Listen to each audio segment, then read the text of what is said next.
में 35, probability of ए की value है 1/3, प्रोबेबिलिटी ऑफ बी की value 1/5, probability of A union B की value 11/30। Find the probability of A conditional B निकालना है और उसके बाद में बी कंडीशनल ए निकालना है।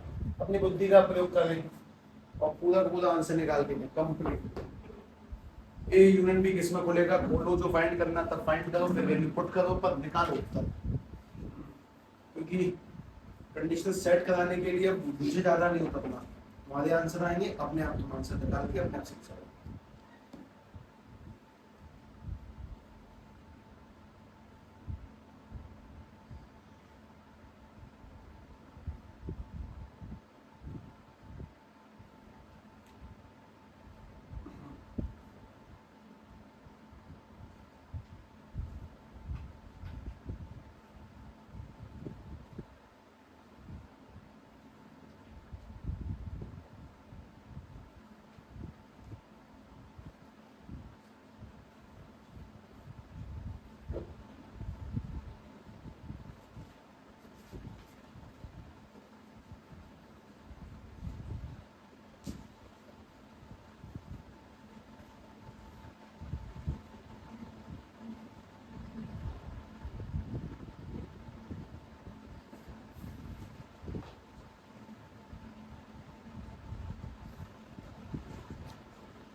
आ गया आंसर, आ गया कितना? पहले का आंसर क्या है? आंसर कौन सा है? अगले का 1/2। पहली बार सॉल्विंग स्टार्टिंग आंसर होना है, स्टार्टिंग आंसर होगा ए यूनियन बी खुलेगा, किसमें खुलेगा? P of A plus P of B minus के P of A intersection B. A union B की जगह पे 11/30, ए की जगह पे 1/3, बी की जगह पे 1/5 और ए इंटरसेक्शन बी का आप लोगों को अता पता नहीं है। 11/30। तो मुझे ये बताओ कि इसका एलसीएम कितना आया? 15। उधर भेजेंगे तो माइनस के 8/15 माइनस के ए इंटरसेक्शन बी, इन दोनों का एलसीएम 30। 30 से 30 कटेगा, एक बार ऊपर 11 माइनस के 15 से 15 कटेगा तो 15 30 कटेगा, 2 8 दूनी 16 यानी कि माइनस के ए इंटरसेक्शन बी। उसके बाद में 11 में 16 गए तो माइनस के 5/30 इक्वल टू माइनस के ए इंटरसेक्शन बी, और उसके बाद में माइनस से माइनस उड़ाने पर 1/6 बराबर की probability of A intersection B. अब आंसर सुनो, बी कंडीशन ए किसमें खुलता है? बी इंटरसेक्शन ए अपॉन में probability of A B intersection A का आंसर 1/6 और इसका आंसर 1/3। इसे 6 काट देंगे 2, आंसर निकल के आ जाएगा 1/2। तो ये नहीं वाला लगातार करना वैसे कुछ मैंने पहले हाँ इसमें सेट हो जाए, वैल्यूज निकालने में, पुट करने में, उनको सेट करने में बस। उसके बाद तुम्हें सिखाया जाएगी मल्टीप्लिकेशन थ्योरम और उसके बाद में इंडिपेंडेंट डिवाइड, तो मजे आ जाएंगे थ्योरम पढ़ के।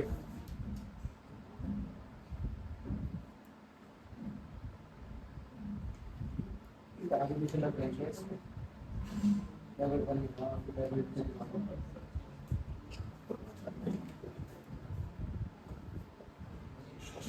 36 ध्यान से करें।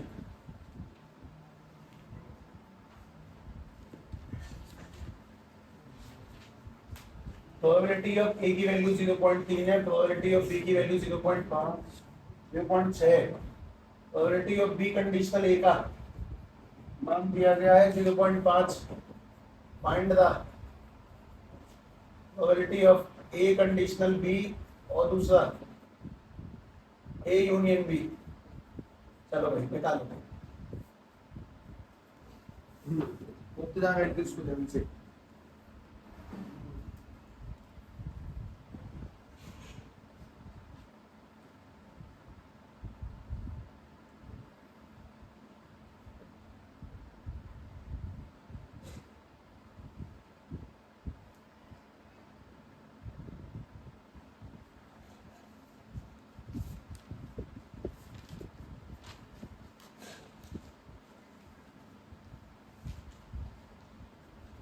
और जिनका ही छूटा हुआ है उनके लिए व्यवस्था कल तक निश्चित हो जाएगी। क्या कैसे होगी वो बता दूंगा।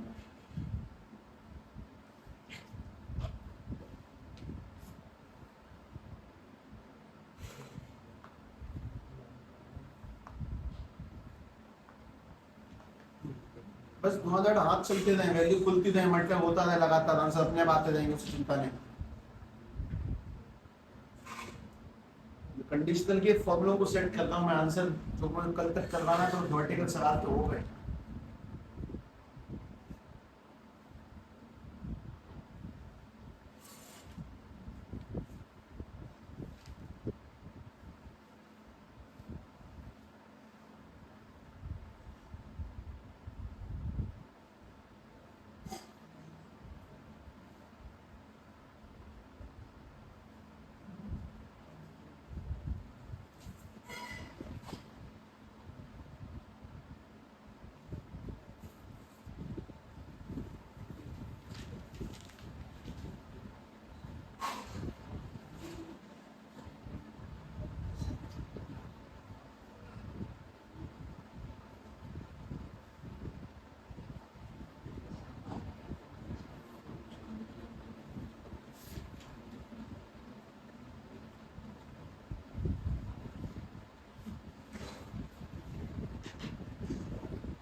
बना आंसर बना। ए इंटरसेक्शन बी का आंसर क्या आ रहा है? Probability of A conditional B 1/4 और ए यूनियन बी 0.75। मैच करें। सबसे पहला सिस्टम, पहली बात ये कि मैंने इसको बोला हाँ भाई बी कंडीशनल ए किसमें बोलेगा? बी इंटरसेक्शन ए अपॉन में ए, तो पहले इसको बोलेंगे तो बन जाएगा बी इंटरसेक्शन ए और अपॉन में प्रोबेबिलिटी ऑफ ए। अब इक्वल की वैल्यू बताओ। बी कंडीशनल ए की वैल्यू 0 पॉइंट, और उसके बाद में बी इंटरसेक्शन ए की वैल्यू तो निकालनी ऑब्वियसली अपॉन में 0.3, जब इसको उधर भेजेंगे मल्टीप्लाई में तो 0.15 इज इक्वल टू में B conditional A, B intersection A. एक काम की बात जो तुम्हारे दिमाग तक साफ साफ पहुंचे वो बस इतनी सी है कि तुम्हें इन सवालों में रुकना नहीं है, फॉर्मूले को खोलते जाओ, वैल्यू पुट करते जाओ, आंसर अपने आप आते जाएंगे, भले तुमने वो जीवन में कभी पहले पढ़े हो या नहीं पढ़े हो, ऑटोमेटिकली आ जाएंगे। अगला सवाल वो किस रूप में ही होगा देख लो, पहले इसे निपटाते हैं। अब बात ये कि ए कंडीशनल बी कैसे निकालोगे तुम लोग, ए इंटरसेक्शन बी और नीचे प्रोबेबिलिटी ऑफ बी, मतलब थ्योरेटिकल सवाल होना बात की बात है, लेकिन सबसे पहले न्यूमेरिकल वैल्यूज है इन्हें फिनिश करो। ए इंटरसेक्शन बी का आंसर बताओ 0.15, क्योंकि बी इंटरसेक्शन ए और ए इंटरसेक्शन बी सेम होता है। और उसके बाद में प्रोबेबिलिटी ऑफ बी का आंसर बताओ, बी का आंसर 0.6।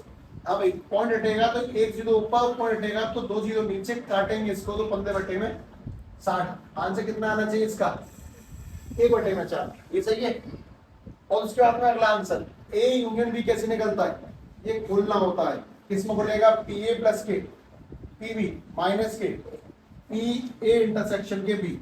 हाँ भाई, पी ए की वैल्यू 0.3, पी बी की वैल्यू 0.6 और माइनस के इंटरसेक्शन की वैल्यू 0.15, तो 90 में से 15 गए तो 75, ये ठीक है ना। अगले ध्यान से सेम टू सेम तुम्हें बस न्यूमेरिकल सॉल्व करने हैं, अभी ऐसे सवाल सॉल्व करने लगातार, मैं कुछ थ्योरी नहीं दूंगा जिसके तुम्हें सेंटेंस समझना पड़ेगा, मैं बस तुम्हें वैल्यूज दूंगा जिसके तुम्हें फॉर्मूला पुट करना है, कुछ खास नहीं करना।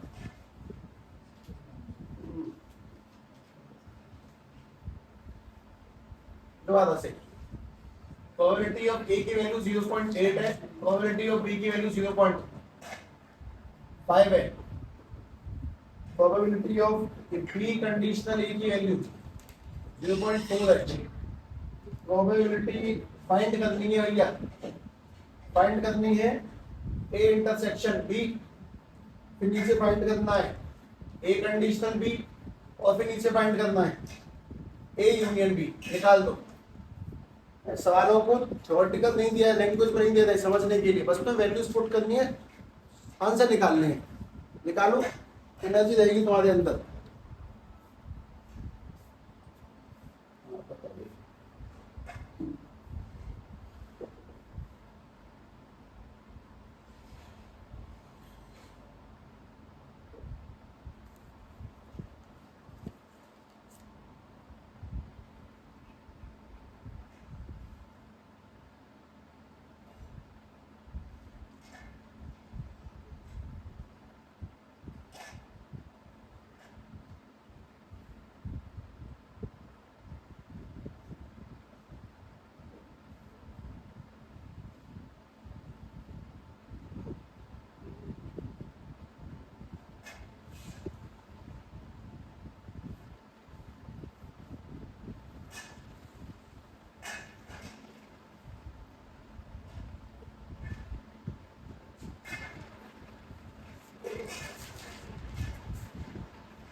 आंसर आ गया।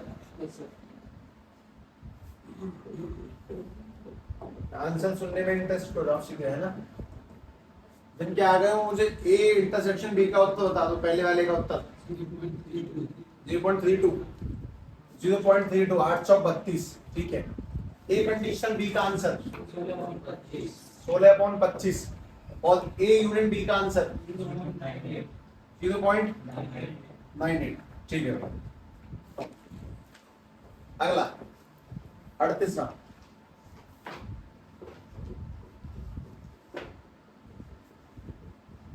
If probability of not A, एक बात बताओ, ए के ना होने की संभावना है 0.7, ए के होने की क्या होगी,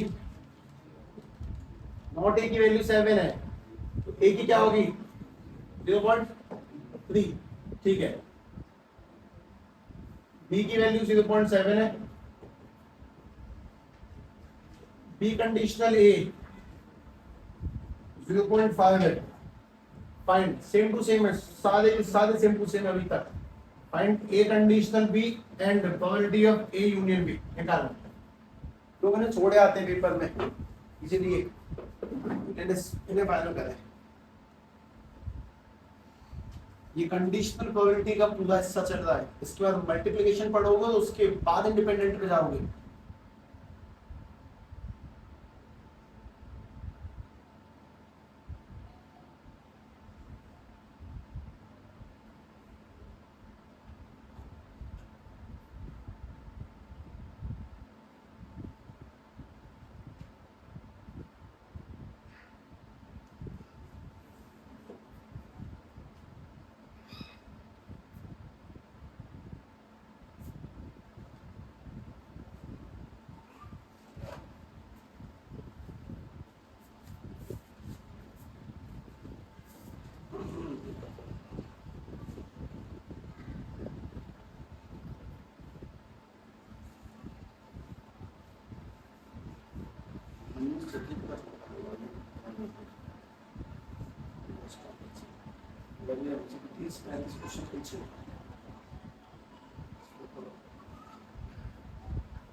आ गया सर, ये कंडीशनल बी बता दो,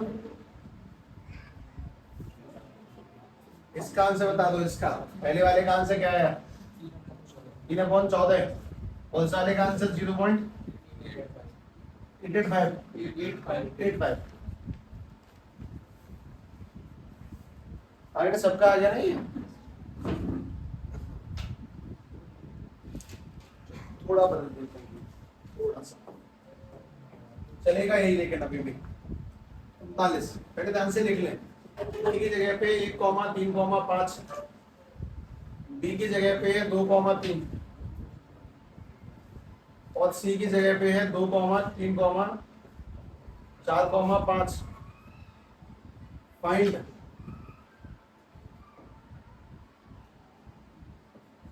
ए conditional B and B conditional A. ये सारी बातें डाइस के टॉस होने में चली है, डाइस चलने में चल रही है, तो नीचे 6 आया कुल मिला के, मैं ये कह रहा हूँ पहले ये फाइंड करो,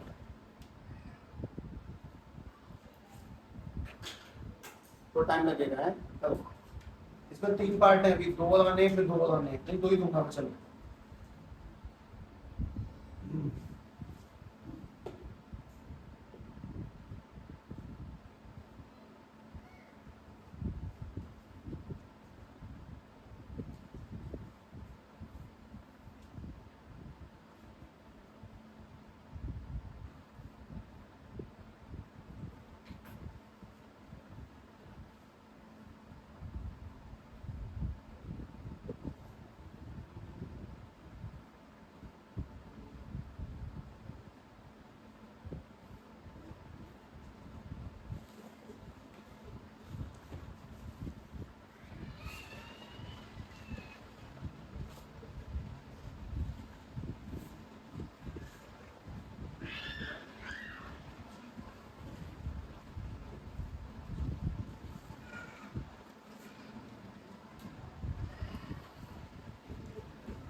आगे उत्तर आ गया।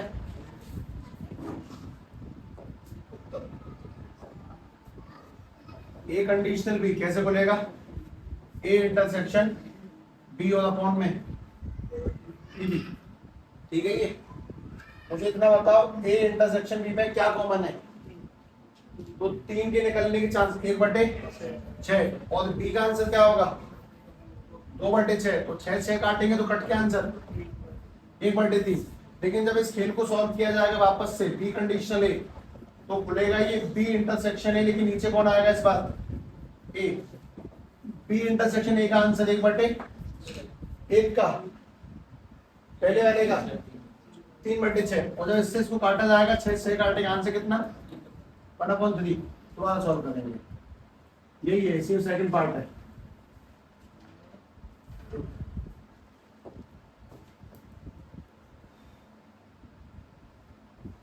ए union B conditional C find करो और A intersection B conditional C find करो। निकालो दोनों के आंसर के बाद। यही है सवाल, सारी वैल्यूज ऊपर से के बाद सॉल्व करें।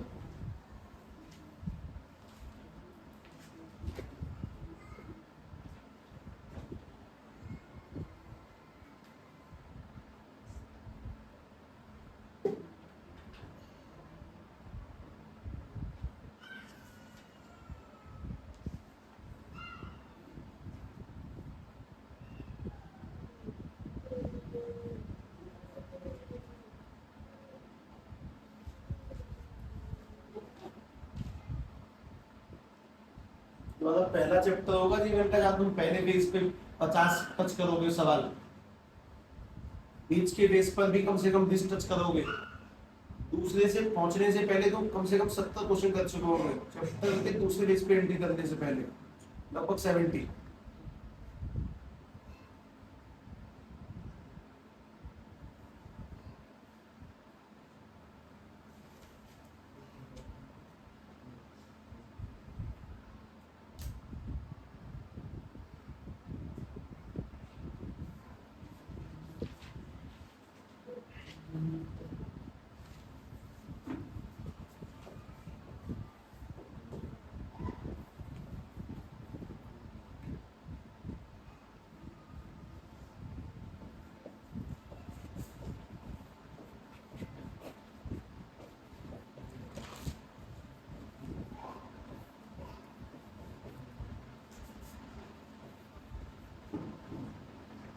एक 2 3 5 और 2 3 4 5 मैं कितना था? मैंने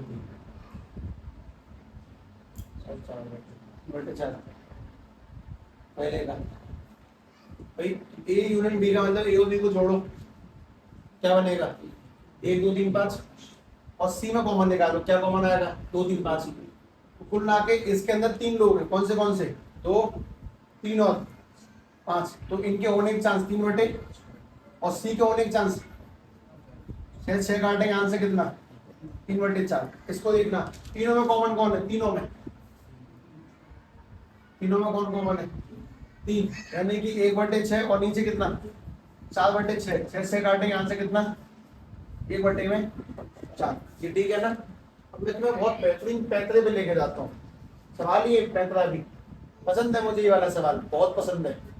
probability of A conditional A intersection B वाला इक्वल टू दिया गया 3/4। Find probability of A union B. ये है, पहले एक बार सोचिए। अच्छा, इसकी पसंद में एक और आदमी जुड़ता है, ये अकेला नहीं है, एक और ऐसी गाड़ी में पसंदीदा ए यूनियन बी का कॉम्प्लीमेंट। कुछ 3/, में याद है। Find A intersection B. Find A intersection B. ये बताता हूँ पसंद क्यों है। हेलो,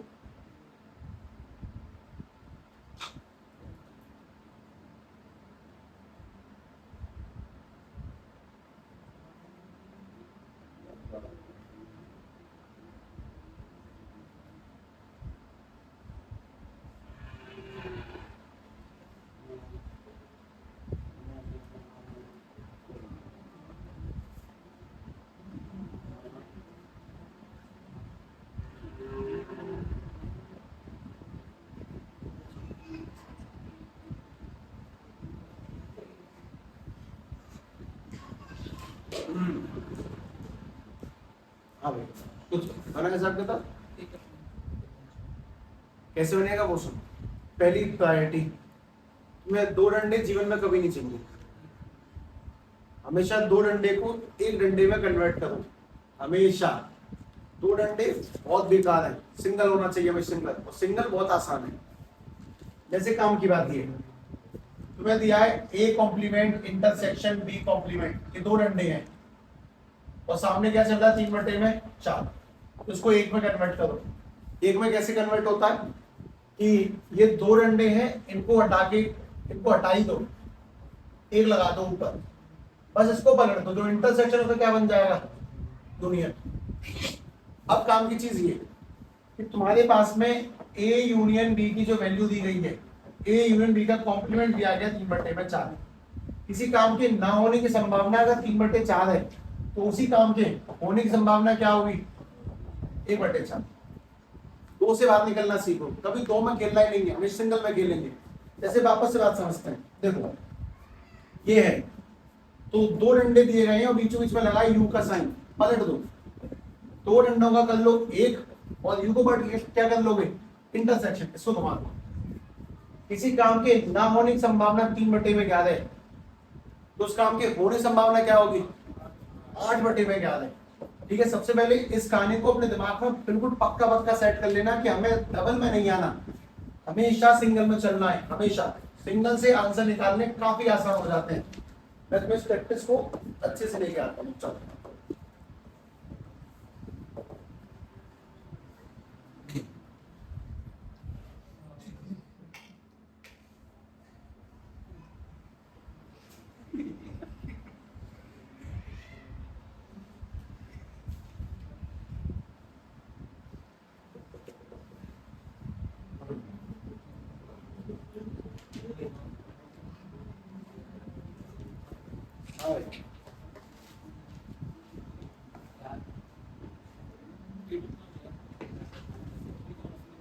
प्रोबेबिलिटी ऑफ ए की वैल्यू दी गई है 1/3, ये 1/3 नहीं है, 2/5 है। प्रोबेबिलिटी ऑफ बी दी गई है 1/3, प्रोबेबिलिटी ऑफ सी दी गई है 1/2, probability of A intersection C दिया गया 1/5, probability of B intersection C दिया गया 1/4। सब दे दिया है, फाइंड कैसे करना चाहता हूं। Find probability of C conditional B. अच्छा बंदा दे दिया फाइंड बी, और फाइंड प्रोबेबिलिटी ऑफ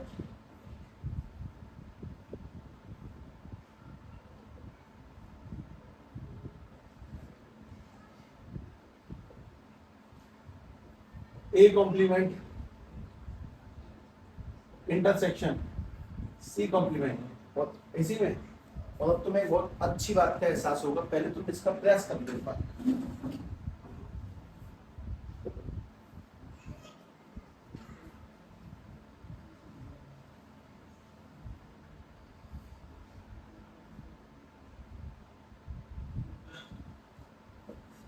ये तो कुछ नहीं है, तो ऐसी है जो कुछ है वही है।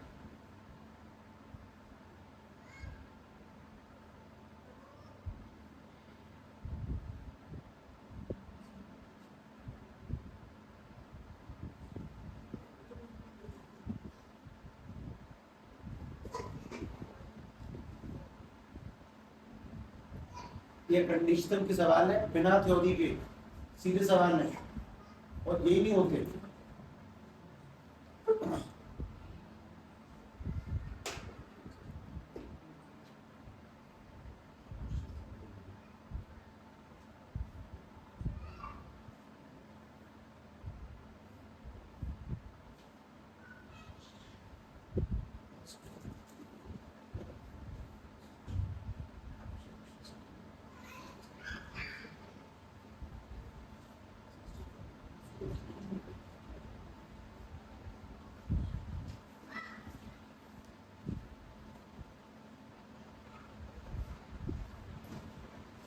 क्या कि तुम लोगों ने भी तो पेपर एक बार देखा नहीं है, देखा है ना, तो बस वही कमियां मिटाने की कोशिश है।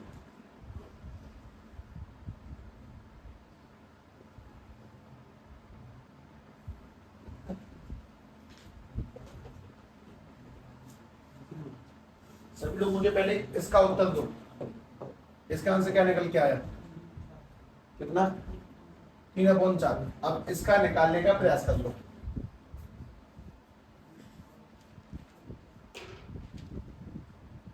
दो डंडे में नहीं खेलेंगे।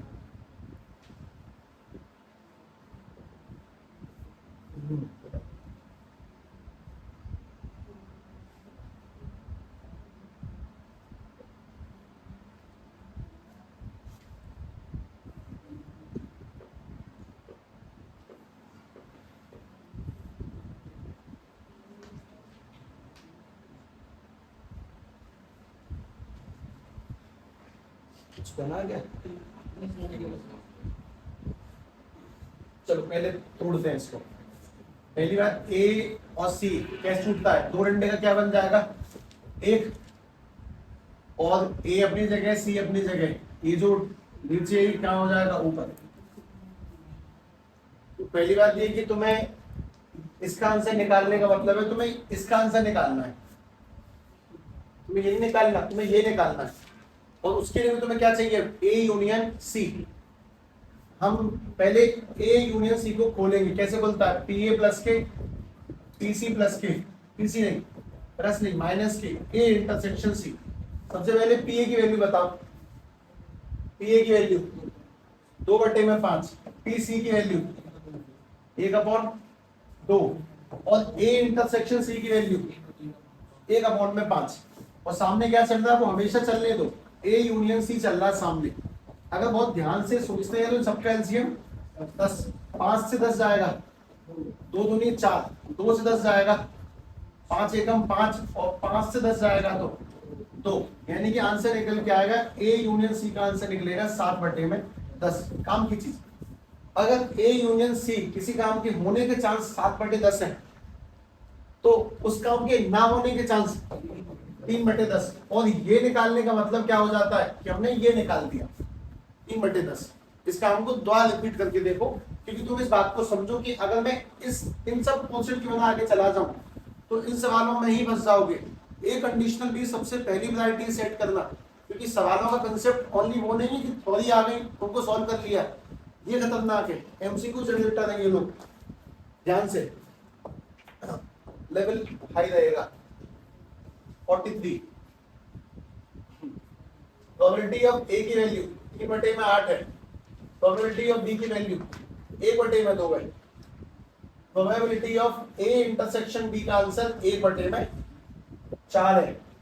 बस एक सवाल का शांति जवाब देंगे, A complement conditional, B complement है। अब कैसे खुलेगा, पहले फॉर्मूला खोलो और जो जो सामान तुम्हें चाहिए उसका जुगाड़ खुद ही करना। अगर तुम एक बार भी जुगाड़ खुद से कर गए तो समस्या कभी नहीं आनी। ध्यान से, तो बस पर्याप्त समय, आराम से आंसर निकालो।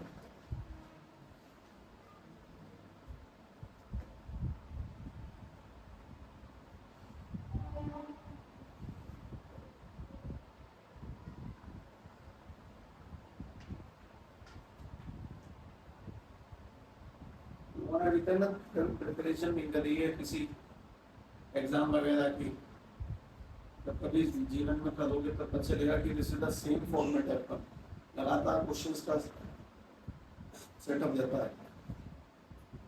whenever if you join quota same फंडा है ये, सवालों को लगातार बढ़ाते रहते हैं।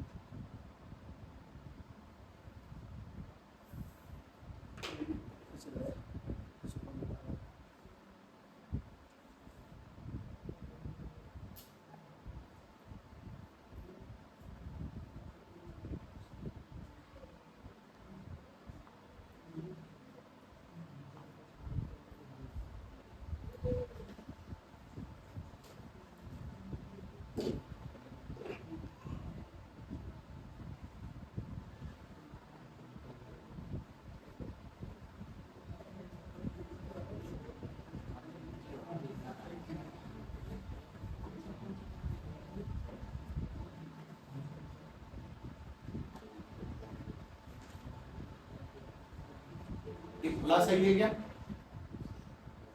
कोशिश थोड़ी सी बुद्धि को बढ़ा के प्रयास कर लो, नहीं तो फिर देखा जाएगा, शांति से देखा जाएगा।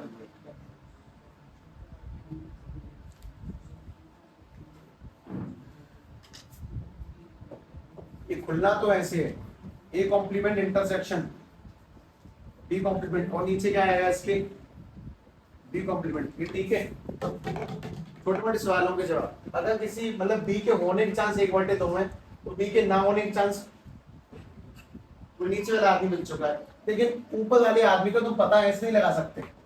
अगर तुम्हें ऊपर वाले आदमी का पता लगाना है तो पहले खत्म करो, 2 घंटे खत्म करो। तो कैसे पता लगेगा, ए यूनियन बी का कॉम्प्लीमेंट। अब ये पता लगाएंगे तो तुम्हें क्या निकालना पड़ेगा, पहले ए यूनियन बी। अगर हम लोग ए यूनियन बी निकालें तो फॉर्मूला कैसे बोलता है, पी ए प्लस के पी बी माइनस के P A intersection B. P A की वैल्यू टी होगी, इसमें कंफर्म दी होगी, कंफर्म। पी ए की वैल्यू 3/8, पी बी की value 1/2 minus A intersection B की वैल्यू। अगर इन सभी का एलसीएम हम लोग निकाल दें, इन सभी का एलसीएम 8 4 2 का एलसीएम, तो 3 प्लस के 4 माइनस के 2, आंसर आएगा 5/8। काम की बात, अगर किसी काम के होने की संभावना 5/8 है, उसके ना होने की संभावना 3/8। 3/8 सिर्फ इसकी वैल्यू नहीं है, 3/8 इसकी वैल्यू भी है। और तुम्हें इसका इस्तेमाल कहां पे करना है, इस जगह पे। हम इस जगह पे इसकी जगह पे क्या डालेंगे, 3/8, और बी की जगह क्या डालेंगे, 1/2। 2 से 8 काटने में आंसर क्या निकल के आएगा, 3/4। पहले इस कहानी को ध्यान से देखिए कि मुझे ये सिस्टम समझ में आया कि साहब 2 डंडों से सिंगल डंडे में जाना बहुत इंपॉर्टेंट है, क्योंकि बिना इसके सवाल नहीं। सवाल तुम्हें क्या लगता है, तुमने इससे पहले जो पढ़े वो दिए जाएंगे, नहीं, यही दिए जाएंगे कि कॉम्प्लीमेंट को कोऑर्डिनेट करके तुमसे निकलवाना कि भाई इसका आंसर निकाल।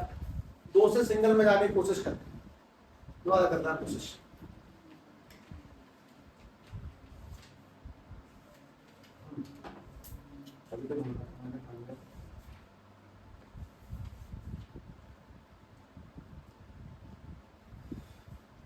लेकिन इसमें भी एक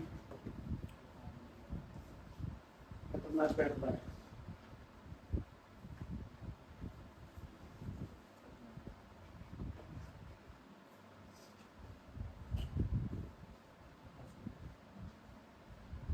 पहले ये वाला ट्राई करो, पी ए की वैल्यू 1/2 है, पी बी की वैल्यू 1/3 है, ए इंटरसेक्शन बी की वैल्यू 1/4 है। Find probability of A conditional B, पहला सवाल। और दूसरा probability of A complement conditional B complement. ध्यान से दोनों के उत्तर।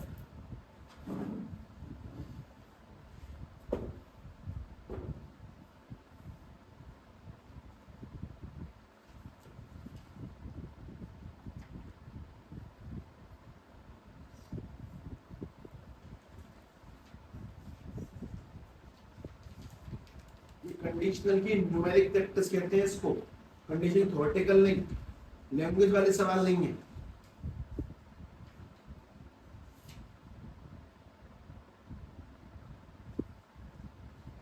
लैंग्वेज वाले कठिन आती है।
आ गया आंसर?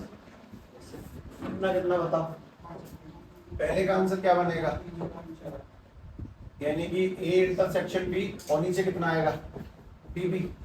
तो ए इंटरसेक्शन बी का आंसर 1/4 और बी का आंसर 1/3। तो 3 को ऊपर लोगे, एक को यहाँ पे 3/4। ये तो सही है जी। किस वाले का?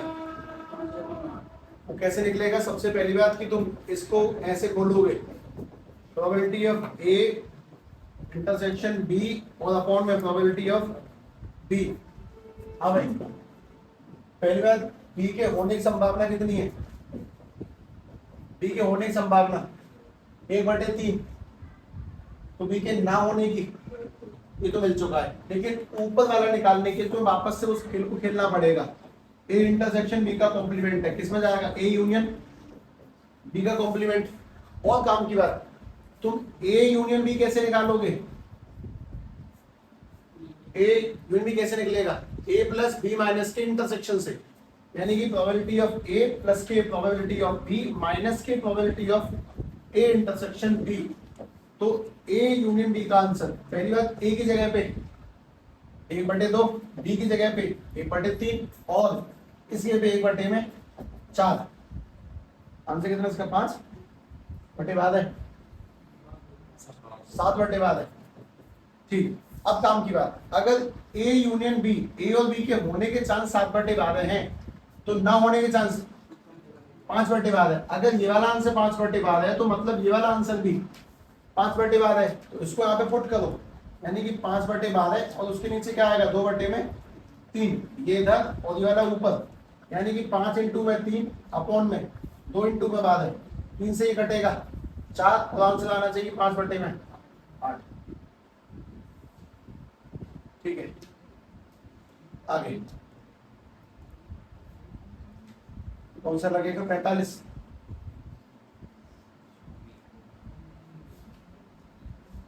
चलो मैं तुम्हें एक ऐसा प्रश्न देता हूं जो तुम्हें शायद पक्का ही रोक देगा। 7/13 बी की जगह पे 9/13 और ए इंटरसेक्शन बी की जगह पे 4/13। Find probability of A conditional B. निकालो आंसर। छोटी सी कमी रह गई, मैं कॉम्प्लीमेंट करा।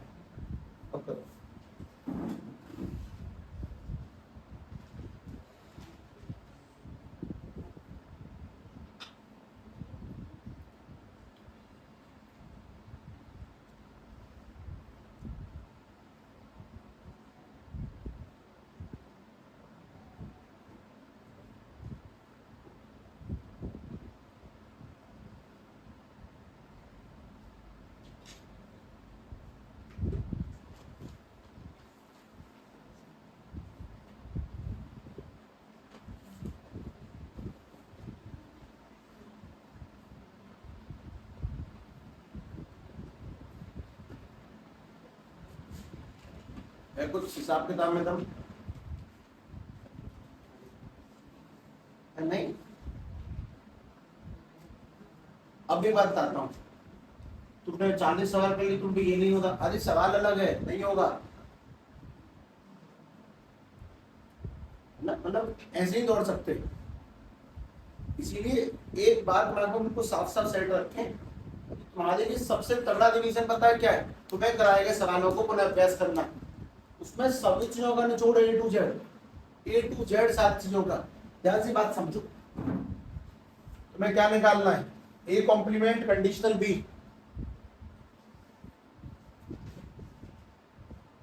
किसी काम के होने की संभावना अगर 3/7 है तो ना होने की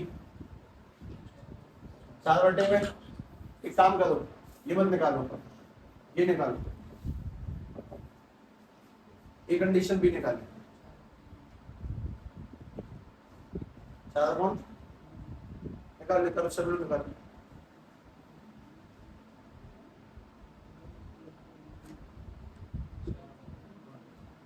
आ गया? ये कैसे खुलना था? ए कंडीशनल नहीं, ए इंटरसेक्शन बी और उसके नीचे probability of B, A intersection B का आंसर 4/13 और बी का आंसर 13 से 13 कटेगा तो 4/9। एक सेकेंड, ए कंडीशनल बी का आंसर आया 4/9, तो ए कॉम्प्लीमेंट कंडीशनल बी का आंसर आएगा 5/9। कुछ बात दिमाग में गई नहीं गई? जैसे ए और ए का कॉम्प्लीमेंट जोड़ने पर आंसर 1 बनता है, सेम टू सेम ये भी उसी रूल को फॉलो करेगा। अगर ए कंडीशनल बी को 4/9 कहते हैं तो ए कॉम्प्लीमेंट कंडीशनल बी को 5/9 बोलेंगे। ये सेम उसी बात को फॉलो करेगा, इसमें कोई चेंज नहीं। इस चीज को ध्यान रखें, बहुत छोटी सी बात है पर बिना बताए नहीं समझ में आती है। ए बी और ए कॉम्प्लीमेंट बी सेम उसी बात को फॉलो करेंगे जो ए और ए कॉम्प्लीमेंट फॉलो किया करते थे, सेम टू सेम, कोई दिक्कत नहीं है इसमें। मतलब मैं तुमसे ये पूछ सकता हूँ भाई ये बता, ए कंडीशनल बी और प्लस के ए कॉम्प्लीमेंट कंडीशनल बी का आंसर क्या होगा सम करने पर 1। अगर दोनों जगह बी है तो दोनों का आंसर सेम होगा। मतलब ए और ए कॉम्प्लीमेंट अगर बी पीछे कॉमन है तो कोई दिक्कत की बात नहीं है, वो 1 निकाल के आते हैं। ठीक है, अगला ट्राई मार लो, सबसे बढ़िया।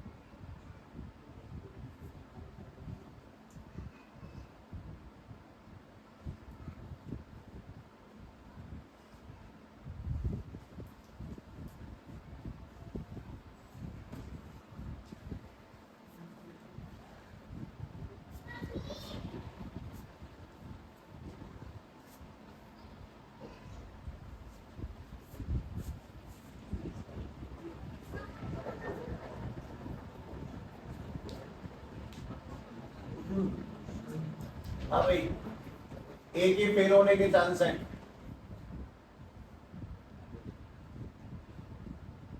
0.2, बी के फेल होने के चांस हैं, बी के अकेले फेल होने के chance, B fails alone. Alone कुछ नए के लिए, वैसे नए मुझे कराना नहीं चाहिए, तो अभी ताजा बात बताई हूँ, मैं नए पे जा रहा हूँ। ए एंड बी फेल होने के चांस और 0.15 है जी।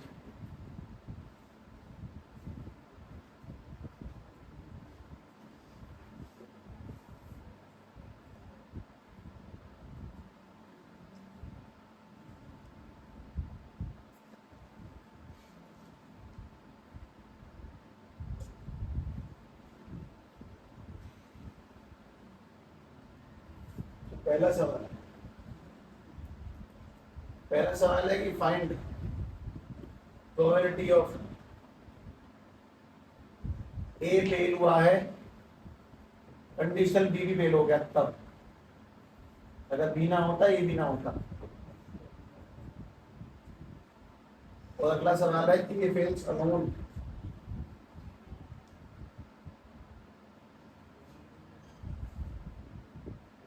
A fails alone.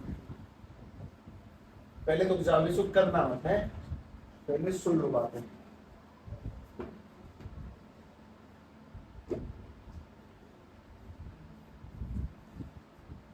सुनो पहले, ए के फेल होने को क्या बोला गया है, तो मैं इसको लिख रहा हूं कि प्रोबेबिलिटी ऑफ ए इज 0.2। ए का फेल होना मतलब ए, और ए और बी दोनों का फेल होना क्या बोला गया है, यानी ए इंटरसेक्शन बी 0.15, दोनों फेल हो गए। लेकिन अगले वाले में इसमें कौन फेल हुआ है, अकेला बी फेल हुआ है, ए फेल नहीं हुआ। मतलब इसको बोलते हैं कि ए फेल नहीं हुआ है, ए पे कॉम्प्लीमेंट है, ए पे कॉम्प्लीमेंट है, ए फेल नहीं हुआ लेकिन बी फेल हो गया, तो इंटरसेक्शन बी 0.15। पहले इस कार्य को ध्यान से लिखें, सवाल नहीं करेंगे, लिख के छोड़ो, इसके को बस लिख के छोड़ो। ए का फेल होना ए, दोनों का फेल होना इंटरसेक्शन, और सिर्फ बी का फेल होना बी और ए का फेल ना होना इस ए कॉम्प्लीमेंट।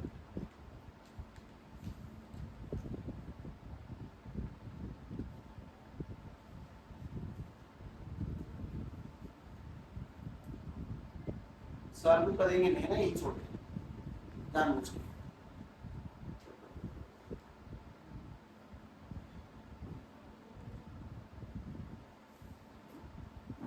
अब ये बताओ ये कैसे लिखा जाएगा, ए का फेल होना ए, कंडीशन बी का फेल होना बी, इसका आंसर निकाल देंगे, निकल जाएगा ना। दोबारा से, अकेले ए का फेल होना, अकेले बी का फेल होना, मतलब बी पे नहीं आया कुछ, ए पे कॉम्प्लीमेंट आ गया। अकेले ए का फेल होना, ए पे नहीं आएगा कुछ और बी पे कॉम्प्लीमेंट आ जाएगा। अब इससे बस इतना लिख के छोड़ दो बाद में। हाँ मैंने कुछ सवाल छोड़ा था 46वां, यही बात कहना कि नहीं छोड़ दो फिलहाल, आगे समय ये वाला सवाल करेंगे 47।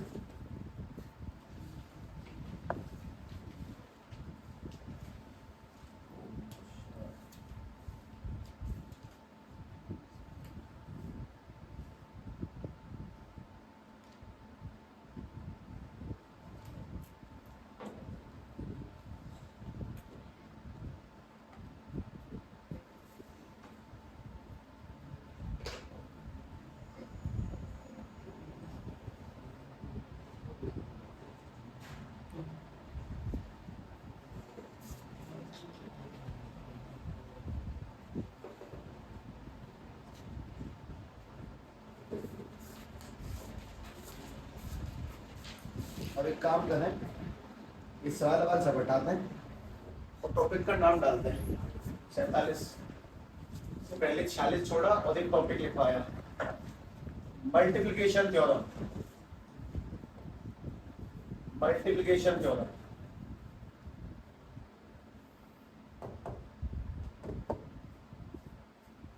ठीक है, इसका पुराने से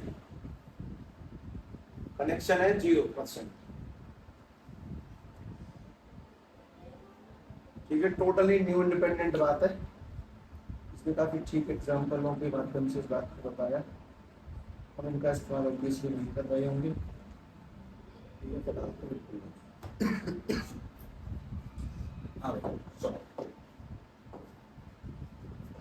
ये एक नया पैंतरा, पुराने कंडीशन मतलब खत्म तो हो गया, जितना होना था उसमें तुम्हें कोई कहीं नहीं फंसाएगा। उस बात के जब मैंने तुम्हें छोड़ा, सब 46 में प्रश्न पे मल्टीप्लिकेशन थ्योरम किसे कहते हैं मुझसे सीधे सीधे एग्जांपल है, ठीक है, बातों को समझाने के लिए। हमारे पास में ये कोई बैग है जिसके अंदर 4 रेड बॉल है और उसके अंदर 3 ब्लू बॉल्स हैं और 6 ग्रीन बॉल्स हैं। 4 से 10 पिन कह रहे हैं, ये नहीं कटेगा, बढ़िया। किसी आदमी ने उसमें से एक एक करके बॉल निकाली, पहली बॉल निकाली, उठा के उसमें नहीं रखनी है, बॉल निकाली रख दी, बॉल निकाली फिर रख दी बाहर, बॉल निकाली फिर रख दी बाहर। इस बात की क्या संभावना है कि पहली 2 रेड होंगी और अगली ग्रीन? सोच लो, पहली 2 रेड होनी चाहिए और अगली ग्रीन होनी चाहिए। मैं क्या पूछ रहा हूँ वो सुन लो, मैं पूछ रहा हूँ probability of red red green, ये सवाल है। पहली 2 रेड होनी चाहिए और अगली ग्रीन। लोगों ने अपने जीवन में ऐसी प्रोबेबिलिटी कभी नहीं पढ़ी होगी। भाई बॉल निकाली, पहली 2 रेड निकले और अगली ग्रीन, बॉल उठा के पटकी तो लेंगे दोबारा। पहली बार इन आंसरों को करने का तरीका समझें। हमें पहली बॉल क्या चाहिए? रेड, मल्टीप्लाई, फिर क्या चाहिए? रेड निकलने के बाद में दोबारा से रेड, और फिर क्या चाहिए? रेड रेड निकलने के बाद में तिबारा में ग्रीन। पहले ये देखो मैंने क्या लिखा है, मैंने इसमें कितने लोगों को लिखा है पहले ये बताओ। 3। मैं तुमसे एक बात कहता हूं, पहले वो समझ लो। जैसे हर चीज करने का ना तरीका होता है, तो जो मल्टीप्लिकेशन थ्योरम तुम्हें सीखनी है उसको लिखने का तरीका ये कि अगर पहली रेड चाहिए तो पी आर, रेड के बाद में रेड निकालना है, दो रेड निकालनी है, और दो रेड के बाद में फिर क्या निकालना है, ग्रीन निकालना है। तो उसमें तीन चीज दिखाई देंगी, लिखना आना चाहिए सबको। जैसे कि मान लो कल को सवाल इसकी जगह पर ये हो जाए, probability of A B C D, मतलब क्या है इस बात का, ए के बाद बी निकले, बी के बाद सी निकले, सी के बाद, तो उसको लिखोगे कैसे पहले ये बताओ, इसको लिखेंगे कैसे, प्रोबेबिलिटी ऑफ पहले किसका, ए, अब क्या चाहिए, ए के बाद में कौन चाहिए तुम्हें, बी, मल्टीप्लाई, अब क्या चाहिए, ए बी के बाद में क्या चाहिए, सी, और मल्टीप्लाई, अब क्या चाहिए, ए बी सी के बाद में क्या चाहिए, डी। ऐसे लिखते हैं, पहले लिखना सीखे, जब तुम कॉपी में लिखोगे तो सीधा आंसर नहीं सीखोगे, तुम सीधे सीधे ये भी लिखोगे कि सब क्या है, पहले रेड फिर ग्रीन। अगर मैं तुम्हें ये बात नहीं बताता हूँ सीधे आंसर दे दूं तो तुम हमेशा के लिए जंगली बन जाओगे, तुम सीधे आंसर निकालोगे, तुम सभ्यता से लिखोगे नहीं। इसलिए इस बात को बताना पहले इंपॉर्टेंट है कि इसको लिखने का तरीका कि अगर रेड ग्रीन चाहिए तो पहले आर लिखो, फिर आर के बाद आर, और फिर दो आर के बाद में ग्रीन चाहिए। चलो सभी लोग एक करके आंसर बताएंगे मुझे। पहली बार में रेड बॉल निकलने के चांस कितने हैं, देखिए बताओ, 4/, वो उठा के मैंने अलग रख दी। अब बैग में कुल कितनी बॉल है, कितनी रेड है, 3। दोबारा में रेड निकलने के चांस कितने हैं, 3 बटे बाद है, मैंने वापस से बॉल उठा के अलग रख दी, 2 बॉल निकाल के अलग रख दी, उस बैग में कुल कितनी बॉल बची है, 11। अब ग्रीन निकलने के चांस कितने हैं, 6/11। तो इसको ऐसे लिखेंगे भाई, पहली बार में रेड चुनने के चांस 4/13 मल्टीप्लाई, तुमने एक रेड बॉल निकाली उसको अलग रख दिया, अब बैग में कुल बॉल कितनी है, 12, और रेड कितनी है, 3। तो दोबारा में रेड निकलने के चांस 3/12 मल्टीप्लाई, तुमने दोनों रेड अलग कर ली, अब बैग में कुल बॉल कितनी बची, 11, ग्रीन कितनी है, 6। तो अगली बार आंसर निकल के आएगा 6/11। कुछ चीजें कर सकती हैं, 6 से 12 2 बार, 2 से ये वाला 3 दूनी 6, और आंसर निकल के आएगा 6/143। इसको बोलते हैं मल्टीप्लिकेशन थ्योरम। बस सबसे बड़ा प्रश्न उस जगह उठकर आएगा कि तुम इसको कब कहां किस तरह लगाया करोगे। पहले इस बात को समझो कि लगातार एक के बाद चीजों को चुन के जब निकालेंगे तो लगातार क्या करेंगे, उसमें मल्टीप्लाई, लगातार मल्टीप्लाई करना है। जब एक के बाद चीजें चुनोगे, लेकिन उससे पहले उसको लिखोगे कैसे, इस पूरे आंसर को सबसे पहले लिखते हैं कि कैसे करके सॉल्व किया। तो सिस्टम ऊपर सबसे इंपॉर्टेंट है कि लाइन लिखनी आनी चाहिए। अभी करते हैं इसकी प्रैक्टिस। मैं कह रहा हूँ ना, तुम 70 तक जाओगे तब जाके इंडिपेंडेंट इवेंट स्टार्ट करोगे, कम से कम 70, मतलब अगले 20-30 सवाल इसी लिस्ट में आने हैं इंडिपेंडेंट के मल्टीप्लाई वाली फॉर्म में। तो अपने आप समझ में आ जाएगा कब कैसे क्या कैसे करोगे खेलना है।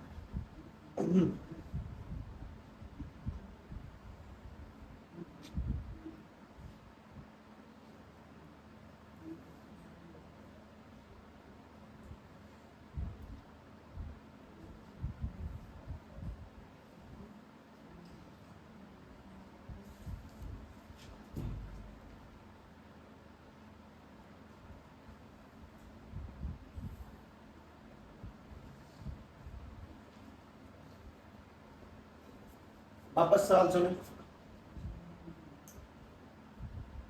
ये लिखने में बहुत ध्यान देना।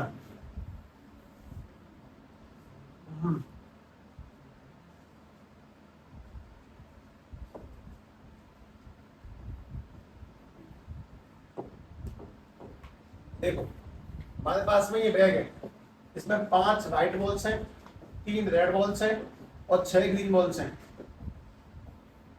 तो सवाल ये कि व्हाट इज द प्रोबेबिलिटी। पहले ये ध्यान रखना कि एक के बाद इकट्ठे चारों नहीं बदलाएंगे हाथों में, इसे मैं पूरी बैग इकट्ठा चुन लूंगा, नहीं, एक एक करके चुनना होता है, तभी वैलिड है। एक एक करके ही चुनती है दुनिया। जिन लोगों ने मैथमेटिक्स नाम का चैप्टर बनाया है, उसमें प्रोबेबिलिटी नाम का चैप्टर बनाया है, वो एक एक करके चुनते हैं आराम से। वो अबद्ध लोग नहीं है, जितना आया तो जेट भर ले, ऐसा नहीं है। सिस्टमेटिक 1 बाय 1 ही पिक करना होता है हमेशा के लिए। खैर सवाल क्या है, सवाल देख के समझ में आना चाहिए। GGRWW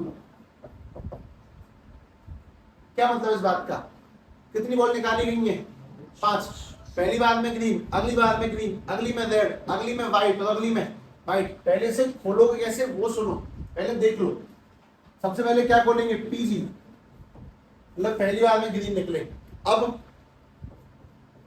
ग्रीन निकलने के बाद में दोबारा में भी क्या निकले, ग्रीन निकले, मल्टीप्लाई, दो ग्रीन निकलने के बाद में अब क्या निकले, रेड निकले, मल्टीप्लाई, जी जी आर निकलने के बाद में एक डब्ल्यू निकले और मल्टीप्लाई, अंतिम मल्टीप्लाई दे रहा हूं, जी जी आर डब्ल्यू के बाद में एक और क्या निकले, डब्ल्यू।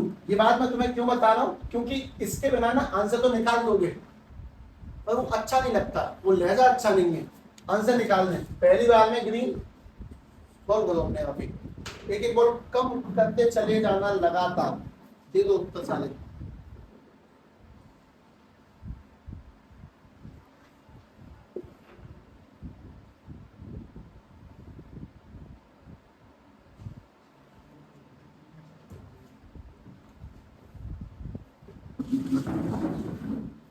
मल्टीप्लाई मत करना,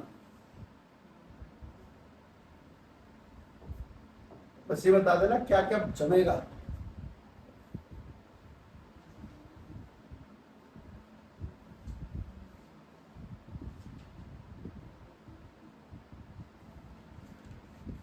पाँच 14 बोल रहे, पहली बार में 14 बचे नहीं है, अगली बार में 13 है, अगली बार में 12 है, उससे अगली बार में 11 है, उससे अगली बार में 10।